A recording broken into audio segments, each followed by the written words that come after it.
thank God for Pope Leo, because he's going to turn out to be as good an apologist for the Orthodox Church as Francis was. Because once again, now that the U.S., was it the Justice Department or whatever, has reinstated firing squads for means of capital punishment, which, by the way, I don't have any problem with that. Because I believe in the death penalty, and the church has almost always believed in the death penalty, right? For millennia, like universally, right? You can find a few church fathers that might have doubted it, or monastics that denounced it, but the majority tradition across the board is in favor of the death penalty. And here's Leo counter-signaling the Pope of America, Donald Trump, on this issue. And I want to show you what the Catechism of Trent says. The Church teaches that the death penalty is inadmissible because it is an attack on the inviolability and dignity of the person. The right to life is the very foundation of every other human right. For this reason, only when a society safeguards the sanctity of human life will it flourish and prosper. The Church teaches that the death penalty is inadmissible because it is an attack on the inviolability and dignity of the person. No, the Roman Catholic Church never taught this until the last few decades post Vatican II. And I have the Catechism of Trent. I used to use the Catechism of Trent avidly when I was a trad cat. Here you can see my Catechism of Trent. This is the Roman Catechism that was the universal Catholic catechism for centuries after the Council of Trent. It was promoted under Pius V, one of their sainted popes. He's the Saint Pope of Trent. We don't think he's a saint, but you know what I'm saying, that their Saint Pope. And it states on the execution of criminals, and I'm just showing you that I have the book, so it's not inaccurate. This is under the Sixth Commandment. It says, another kind of lawful slaying belongs to the civil authority, to whom it is entrusted the power of death, life and death, legal and judicious exercise, which they punish the guilty and protect the innocent. The just use of this power, far from involving the crime of murder, is an act of paramount obedience to the Ten Commandments. So this is why in Roman Catholic traditional moral theology, they believed that this was a principle of what they call natural justice. The Ten Commandments is an evidence, or is a codification of their conception of natural law, natural moral law. In Aquinas' codification and system, the moral law is a reflection of God's eternal law, which is his own nature, in their view. The end of the commandment is the preservation of the security of human life. These punishments are inflicted by the civil authority, and they are a legitimate avenger of crime, citing Romans 13.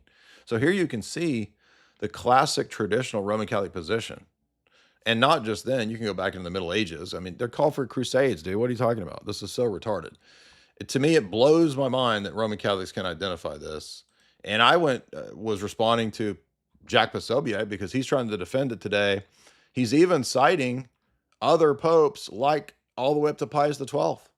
So all the way up to the last, quote, trad pope, they were saying, here's Pius XII saying that the death penalty is absolutely legitimate. And so that's a night and day contradiction on a basic moral teaching. Now, they keep trying to frame this. Get this, right? The defenders of papism, which they have a million different copes and mental gymnastics, as you guys know. But the mental gymnastics that they try here, I was going to try to see if I could find my, there was a separate place where I responded to Posobiec about immigration, because they're trying to class this as, oh, these are political positions. No, Vatican I says that the papacy is infallible on any teaching universally relating to faith and morals. Now, who believes that the death penalty is not an aspect of morals? This is so preposterous. Here, let me go to my replies, and then I can find what I said in response to. Oh, here it is. Okay.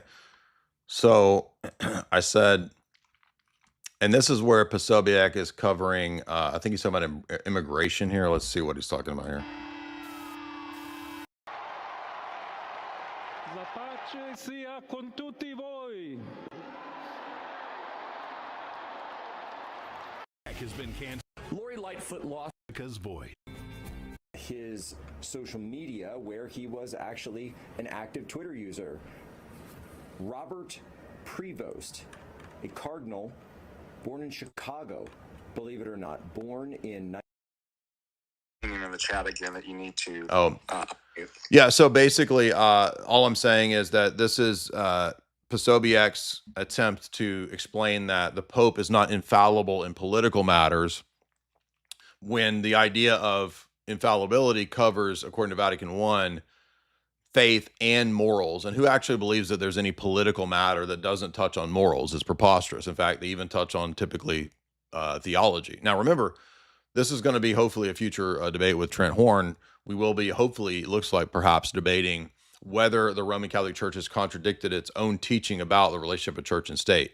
Now, the papacy prior to the modern period absolutely had countless official statements on the necessity of the state having a duty to God and to the church, and that eventually you ought to have a Christian state. They were integralist. This is obviously the medieval position. Everybody should know this. It's not even that hard to figure out. They called crusades. So I said to Posobiec, there's ambiguity in saying this just political matters, because the Pope is supposedly infallible in faith and morals, according to Vatican I, and immigration and the death penalty are obviously moral matters. And the papacy contradicts since Vatican II on these issues. Furthermore, Gaudium et Spes is Vatican II's socialist political teaching, and it is magisterial, and it says that there should be open chain migration. It's in Gaudium et Spes. So they keep coming up with these mental gymnastics, and he's speaking to normie world out here in his normie audience, as if this will just sort of click in their minds with all the boomers or whoever that watch this stuff, when they're not realizing that, no, Vatican I is very clear that the papacy cannot err in anything in faith and morals. So he's not just giving his private opinion. He's saying the death penalty is against the gospel. That's exactly what John Paul II said. It's in their own new catechism, right? The new catechism of the Catholic Church says that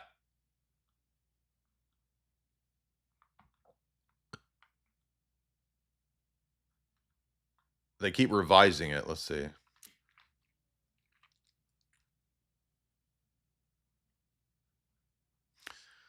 John Paul II said in his encyclical Evangelium Vitae that there's basically no need or use for the death penalty anymore. The death penalty is inadmissible because it is an attack on the inviolability of the human person. No, it's not. So, in other words, your own church was wrong for 1,000 years and didn't know how to conduct the death penalty, and that they shouldn't do it. This is, you know how silly this is? I mean, it's not like some crazy deep theological issue that they might mess up on, like energetic procession or the filioque. This is basic morals. They don't even know if you should have borders. Well, if Leo said that a country can't have borders, yeah, and then he contradicts himself and says to have open borders.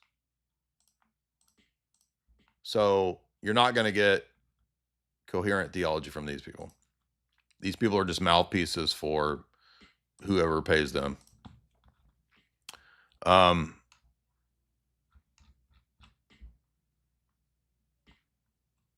Again, here's the Catechism of Trent, 1560. By the way, I've shown many times Pius V, the Pope of Trent, and then I think the Pope right after Trent, they issued a document saying that clerics who are skittles are liable to be handed over to the state to be put to death.